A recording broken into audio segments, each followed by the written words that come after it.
Okay, we're going to go over penalties, how to take a perfect penalty, how to also save a penalty, and how to guess where your opponent is going as well correctly. There's a very high level thing that you can do, but we'll come on to that at the end of the video. This would be a complete in-depth tutorial on penalties. If you're a veteran player, you may want to watch this in 2x speed.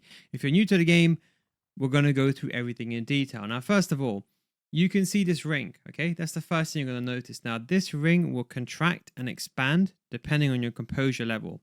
And effectively, what this does is it basically is, I would like to say, the radius or the accuracy of the shot. So if you hit it, for example, red, you can see if I aim to the bottom left, there's a chance I could miss the target completely. So you ideally want to hit it just when it's a smaller circle. But my best tip is, if you're new to this or you've got delay, aim it a bit earlier. That way, because there's a bit of a delay by the time it actually kind of locks in place. So just aim it a bit lower. So that's the first thing. So at least to get it on target, don't hit it red. Now, this ring will contract and expand depending on the player. Because you have Mbappe on the ball, you can see it's fairly slow and it's fairly easy for me to aim the goal. But you can see with another player here, imagine you're on a penalty shootout. You can see he's much more quicker.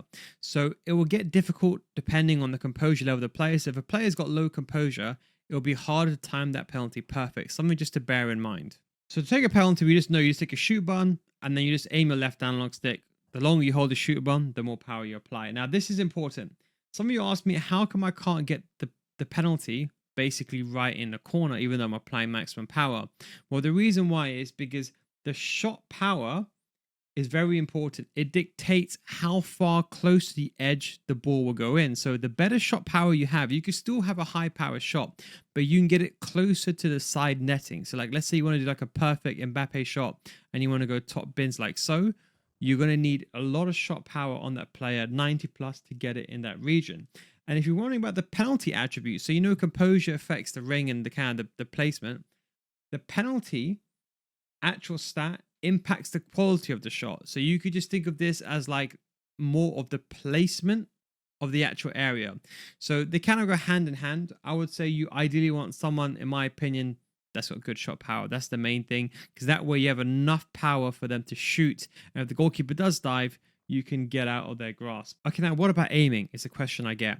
Now, aiming, basically, there's an invisible marker, okay? So you probably can't see it, but there's an invisible marker. So if you want to aim to the top left, you basically just hold your left analog stick to the top left, like that. Simple, okay?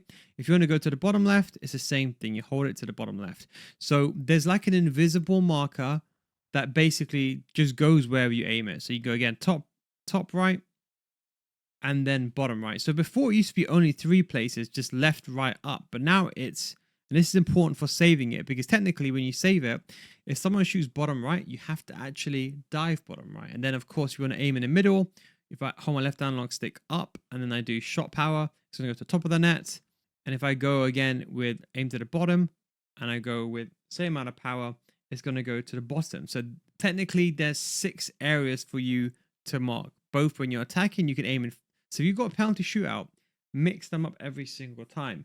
Now, when you want to shoot, my best advice is hit 90% power. The reason why is with 90% power, you have the perfect amount. You can see in some ways the shot power is important. Now, if you go full power, even if it's green, if you go full power, there's a chance you could miss completely. Same way if you go red, even if you got all 99 stats and you hit it when it's red, there's a big chance you could miss. With a top tier player, you maybe get away with it sometimes, but you would miss. So the most important thing is that composure ring. The reason why I say 90% power is that's the furthest you can go without missing the target, because you can see there you get it in the top bin. So even if, let's say for example, the goalkeeper was to dive at the top left, I'm making sure it's right in the corner of the net. That way there has to be a perfect one, and that way you can beat the grasp of the goalkeeper. So it's very, very important. Now, if you look, there used to be head movement. So you look at my Mbappe's head, depending on where you move left and right, before the game used to tell you where you're aiming, they've removed that. Now, the run-ups are decided by the player. So you can see Mbappe, people ask me, oh, how do I change the run-ups in pairs or whatever? I can change the run-up. You can see with Mbappe, he has that unique run-up. So it depends on the player. If I just quickly change players here, you can see now we've got Vinicius Jr. and you can see as a complete different run-up. So the run-up is only dictated by the player. Now, the way that I do it, my best advice, before we get into Penenka and everything like that, I normally aim where I want to go first. If I want to go top left, I aim first, and then I hold it, and then I start taking a shot. Because that way I just concentrate on the main thing. Now, where you aim, it's kind of like a sticky aim. So if I move my left hand stick all the way to the top, I should be aiming to the top. Then I move it all the way to the left-hand side, it doesn't reset to the bottom, it stays top left. So that way now, if I just shoot and let go of my left analog stick, as you can see, it should be going in the top left or near about.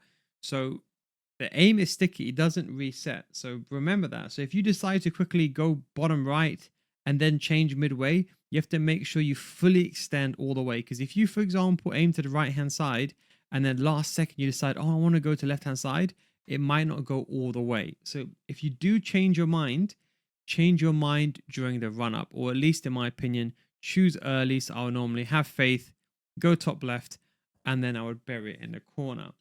Now for a Penenka penalty, it's very easy. You just hold the L1 button and then you press the shoot button, and you can apply a different amount of power. You can say get the Penenka there. You can also, there used to be kind of this glitch thing where you get the Penenka in the top left. Technically, it's still possible to do that, but you got to be precise to do that, and you need a lot of power. Basically, there is a glitch where you can have like an unsavable penalty where the goalkeeper basically dives first, but it has to be perfect. So that's a Penenka. You can also finesse a penalty. I wouldn't really finesse a penalty, but technically speaking, you could hold the R1 button and you can take a shot and you can finesse the penalty. If you are going to finesse it, I normally say go on the side of the player's foot, so right hand side. That way you get the curl like that, as opposed to curling away. That's just my personal preference. But that most important thing is a high-powered shot. Technically, you can do like a low-powered chip. You might have seen these sometimes online, like a low-powered chip, where the goalkeeper can't react. That's a little top tip. So sometimes if a goalkeeper dives towards like the middle, because technically you can dive towards the middle, you can sometimes do that cheeky chip that can really help and just screw it up. But if you are going to chip, I would say probably just go towards the middle. That is probably the safest bit. Now, in terms of how can you guess the penalties, so I've inserted a clip here. Now, with this, you might have to see this in slow motion, but it is actually possible, depending on how the player hits the ball, for you to see where the penalty or where the shot's going to go. But this is extremely high level. But if anyone is watching this, any pro players, and you have some insane reactions, it's possible to react to a penalty and basically dive to where it's going. To dive, all you do is you hold your right analog stick to the left. If you want to dive to the left, if you want to go top right, you just right analog stick to the top right. Very, very simple. But as I was saying, technically, you can actually see where your opponent is going, but you have maybe one frame to see it and then make a decision. So something you want to try, definitely go ahead and try that. And that's the best way of doing it. I mean, the best way to practice is in the practice arena. In case you're wondering, oh, how can I go and practice penalties? Because let's be honest, foot champions is important. Go to practice arena.